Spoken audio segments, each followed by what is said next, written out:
Language is constantly changing. Over time, new meanings can emerge for words and phrases, and older meanings sometimes drift other views.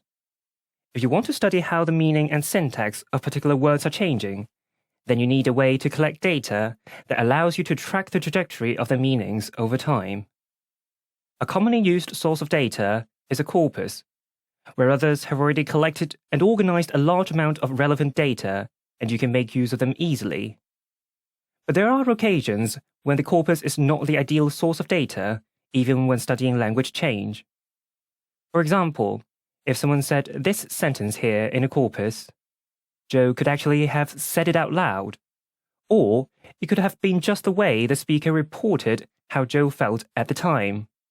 Either is plausible, which makes it really difficult for the researcher to decide one way or another. So even though there can be many examples like this in a corpus, a lot of them may be too ambiguous. If a corpus cannot help us, then how can we tell if something has a certain meaning? Well, we can simply go to other people and ask what they think. The idea is, if something is used in a sentence in a way its meaning doesn't allow, people will judge the sentence as ungrammatical. With experiments like these, you can by design control what materials to present to people for judgment. By giving them sentences that ensure or encourage a certain interpretation, you can minimize their ambiguity. Traditionally, grammaticality judgment is conducted in a binary manner. Is a sentence grammatical or is it not? Sometimes, however, things are not so clear-cut.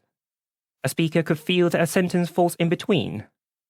This is usually the case with non-standard forms, which are less often a case of grammatical or ungrammatical, but a case of more acceptable or less. This is where controlled judgment experiments come in.